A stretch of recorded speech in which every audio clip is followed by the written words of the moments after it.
예, 안녕하십니까, 이내훈입니다. 제가 오늘 드릴 말씀은요, 요즘에 김태우 수사관이 폭로한 청와대 지시로 민간인 불법 사찰을 했고 블랙리스트도 있었다. 그것 말고도 이제 청와대의 비위 사실에 대해 여러 가지 폭로할 게 있다고 하셔서 요즘에 이제 뜨거운 감자인데요.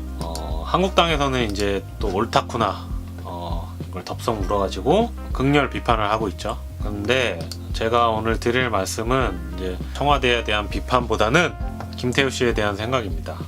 일단은 그 민간인 불법 사찰이 우리의 뇌리에 박힌 게 뭐냐면 이명박근혜 정부에서 국정원을 통해서 민간인 불법 사찰이 있었고 블랙리스트가 있어가지고 특히나 이제 문화예술계 쪽에 블랙리스트가 얘기가 많이 됐었죠. 거론이 많이 됐었죠. 영진위 사건도 있었고 사실 이명박근혜 때에 그 블랙리스트가 문제가 된 거는 누가 블랙리스트가 있어요 라고 얘기해서 문제가 된 게 아니고 특정 정치 세력, 그러니까 특정 정치 세력을 옹호하거나 지지하는 공개 발언을 한 어떤 문화 인사들에 대해서 사업이나 그런 데서 뭐 배제가 있었고 방송 같은 경우에는 출연을 금지시키고 그런 일들이 공공연하게 이루어져 가지고 그렇다면은 이거는 특정 정치 세력, 이제 그때는 야당인 거죠. 야당에 대한 정치 공작, 이제 정치하는 사람들 말고도 이제 야당을 지지하는 문화 인사들에 대한 탄압이 아니냐, 그렇다면은 그런 어떤 블랙리스트가 있는 게 아니냐라고 꾸준히 이명박 대통령 그리고 박근혜 대통령 정권 내내 꾸준히 얘기가 됐었고, 그리고 단순히 문화예술인들에 대한 것뿐만 아니고 어떤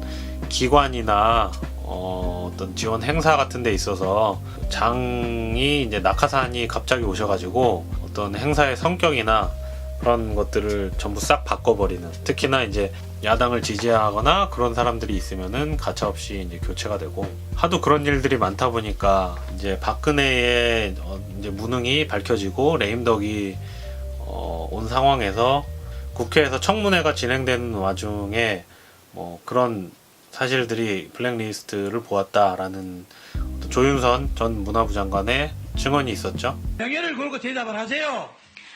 블랙리스트가 존재하는 게 맞습니까? 안 맞습니까? 답변을 돌립니다.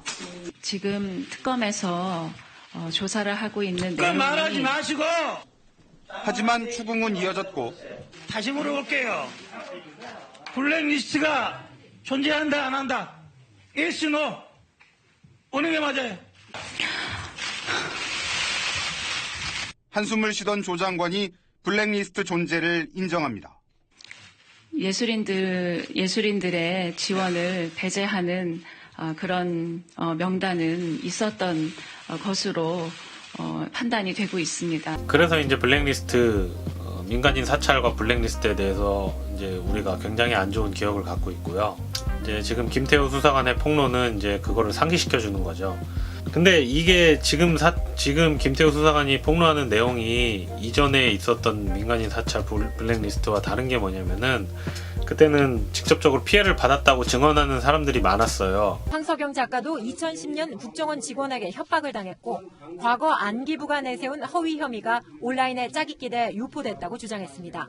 또 세월호 시국선언 뒤부턴 검찰의 금융거래 뒷조사 등 감시를 받았다고 덧붙였습니다. 무슨 댓글이라든가 무슨 교묘한 그런 방법으로 모해하고 그리고 뒤에 숨어서 밀실에서 누구누구를 배제시켜라. 문화 야만국의 그런 자기 치부를 드러낸 일입니다. 아무튼 그래가지고 이제 그랬는데 지금 김태우 씨가 말하는 지금 민간인 불법 사찰과 블랙리스트는 본인이 불이익을 당했다고 얘기하는 사람이 없어요.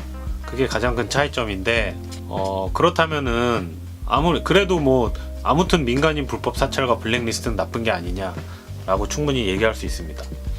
근데 제가 얘기 드리고 싶은 거는 지금 구속돼서 이제 수감 생활을 하고 있는 이석기 전 의원만 하더라도 그 어떤 개인적인 모임에서 했던 발언들이나 구상이 국가 기관 산업에 대한 거를 언급하고 그 기관 산업에 대해서 마비를 시킨다거나 그런 국민 생명과 안보에 심각한 위협을 초래할 수 있는 그런 이야기들을 나눠서 지금 수감이 된 거잖아요. 그러니까 그런 일들이 충분히 저는 아직도 있을 수 있다고 생각하거든요. 근데 그렇다면 그런 일들을 누가 밝혀내야 되느냐?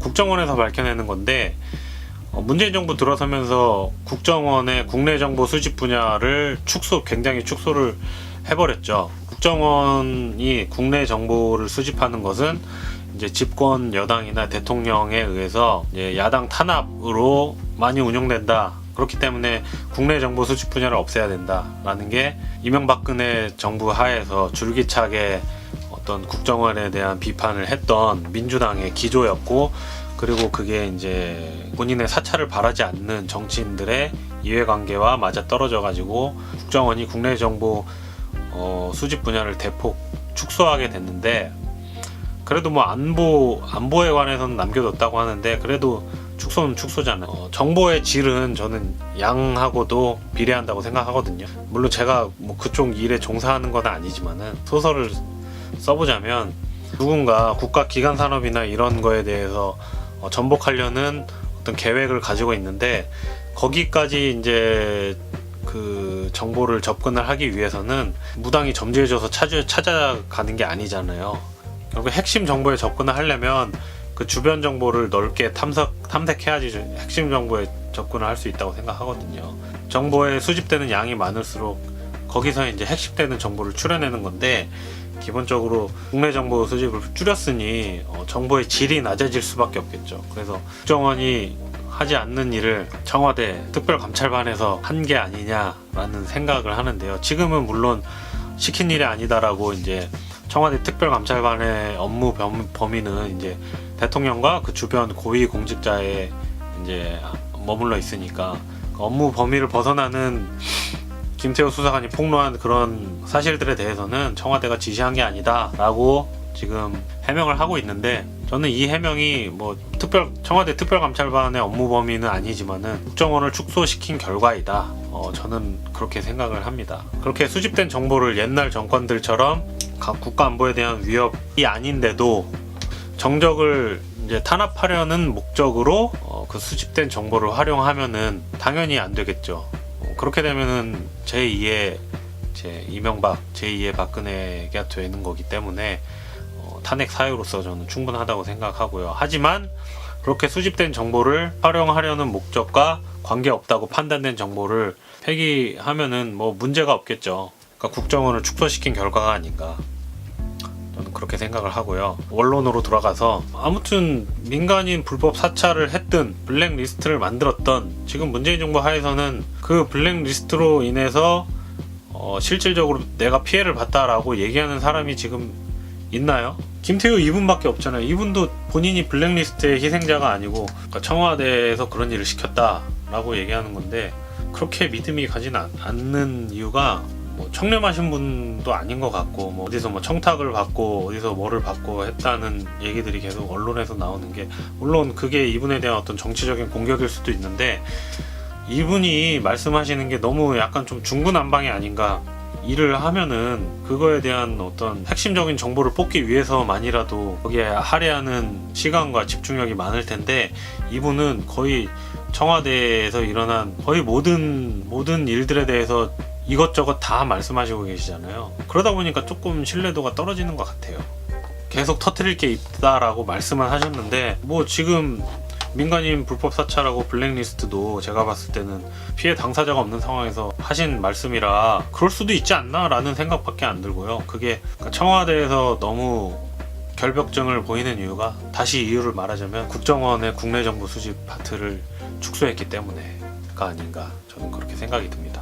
임종석 비서실장님도 운동하시는 기간 내내 탄압을 받으신 분이고, 조국 민정수석께서도 이명박 박근혜 정부하에서의 어떤 원리 원칙을 벗어난 어떤 조사와 그런 행위들에 대해서 트위터로 열심히 정의에 대해서 열변을 토하셔가지고 본인이 했던 말에 대한 어떤 지금 이율배반적인 모습이 지금 청와대에서 일어나고 있다라고 말하는 상황이기 때문에 일일이 다 해명을 하고 있는데, 그냥 사람을 떠나서 단순히 한 나라의 정부로만 봤을 때 그 정도 정보 수집은 있을 수 있고, 다만 목적에 맞지 않으면 폐기가 돼야 되고 야당 탄압용으로 활용하면 안 된다라는 어떤 대원칙을 지킨다면은, 물론 당연히 만약에 저는 조사할 거리도 없는 사람이지만은 제가 몰래 조사 받으면 당연히 기분 나쁘겠죠. 기분 나쁘지만은 아무튼 저는 일상을 살아가는 책임이 있는 사람이고, 청와대란 곳은 일상을 살아가는 사람들의 어떤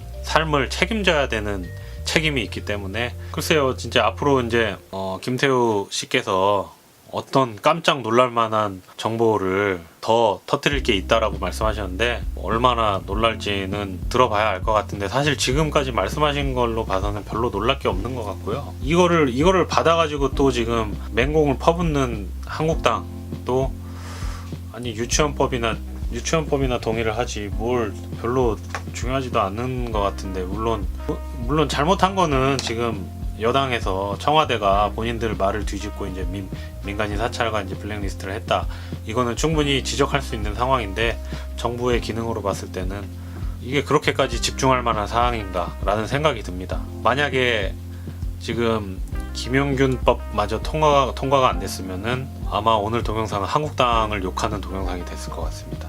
다행히 통과가 돼가지고 더 지켜봐야 되겠죠. 이제 국회에서 임종석 실장님하고 조국 수석께서 나오셔서 증언하신다고 하셨으니까 지켜보면 될 것 같습니다. 빨리 넘어갔으면 좋겠네요. 제 생각은 그렇고요. 잡설이잖아요. 혹시 심기가 불편하셨다면 잡설이라고 생각해 주시기 바랍니다. 들어주셔서 감사합니다.